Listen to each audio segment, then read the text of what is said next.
10ই মে শুভ অক্ষয় তৃতীয়ার শুভক্ষণে হাজরা সুজাতা সদনে প্রতি বছরের ন্যায় এবছরেও 16 আনা বাঙালির সাজকে তুলে ধরতে চন্দ্রিমা আর ফ্যাশন হাবের কর্ণধার চন্দ্রিমা বাসু এবং কোরিওগ্রাফার ও ডিরেক্টর সৌরভ বন্দ্যোপাধ্যায়ের উদ্যোগে বাংলা নববর্ষের একটি ক্যালেন্ডার আর একটি পুস্তকের সুপ্রকাশ হয়। আর ফ্যাশন হাবের অনুষ্ঠানে উপস্থিত ছিলেন সুজিত সাহা, সঙ্গীত পরিচালক, অভিনেত্রী ফাল্গুনী দাস, বিশেষ অতিথি অতনু মণ্ডল, এছাড়া আরও অনেক বিশিষ্ট অতিথিবর্গ উপস্থিত ছিলেন। কলকাতা থেকে শুভ ঘোষের রিপোর্ট, সংবাদ এই সময়। প্রথমেই সকলকে আমি চন্দ্রিমা বাসু আমার তরফ থেকে শুভেচ্ছা ও প্রণাম জানাই।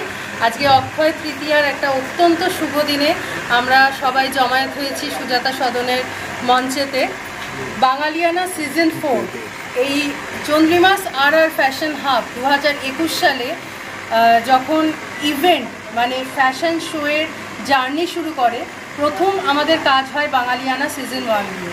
আজকে সেইটাই চতুর্থ বর্ষে এসে পৌঁছেছে এবং আপনারা দেখতে পাচ্ছেন আমাদের সাথে এত ছেলেমেয়েরা সুন্দর করে কাজ করছে।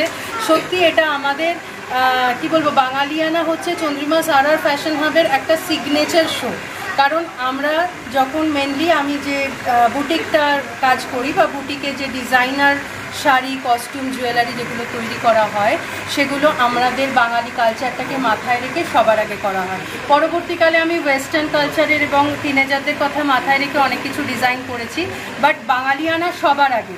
আমরা বাঙালি এবং বাঙালিয়ানার যে একটা ফ্লেভার যেটা সবার আগে মানে আমরা প্রত্যেকে যারা বাঙালি যারা সারা বছর কাজের সূত্রে নানান ধরনের ওয়েস্টার্ন আউটফিট কিংবা এই ধরনের পোশাক পরে, তারাও কিন্তু পয়লা বৈশাখের দিন হলে একবার হলেও একটা শাড়ি কিংবা ধুতি পাঞ্জাবিতে নিজেকে দেখতে পছন্দ করে এবং আমরা সেটাই করে থাকি। এই বাঙালিয়ানা শোতে বাঙালির পুরো কালচারটা কত সুন্দর দেখতে লাগে। বাঙালির বিভিন্ন ধরনের শাড়ি, আমাদের কত রকমের শাড়ি আছে, কত রকমের জুয়েলারি দিয়ে আমরা তাদেরকে সাজিয়ে তুলতে পারি এবং তার সাথে সাথে ছেলেদের ধুতি পাঞ্জাবি পরিয়ে তাদেরকে সুন্দর করে সাজিয়ে এই যে ফ্যাশন শোটা করা হয়, এটার সাথে সত্যি বলতে একটা আত্মার টান রয়েছে।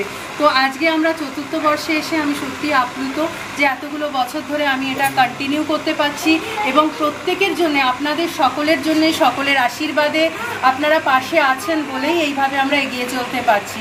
প্রত্যেককে আমি আরও একবার আমার নাম চন্দ্রিমা বাসু, আমি ডিজাইনার এবং চন্দ্রিমাস আর fashion hub, RRS production house এবং আজকে আমাদের একটা ম্যাগাজিনও লঞ্চ হতে চলেছে, যেটা অলরেডি এটা তৃতীয় সংস্করণ মানে 3rd এডিশন লঞ্চ হতে চলেছে। এই ম্যাগাজিনটায় আমরা যেটা করে থাকি শুধু মেয়েদের লেখা, নানান ধরনের মেয়ে, সেটা লেখিকা হতে পারে, কবি হতে পারে, তাদের কবিতা, তাদের লেখা, তাদের ভ্রমণ কাহিনী নিয়ে সাজানো আমাদের এই ফ্যাশন কাম লাইফস্টাইল ম্যাগাজিন, সেটারও আজকে একটা লঞ্চ হয়।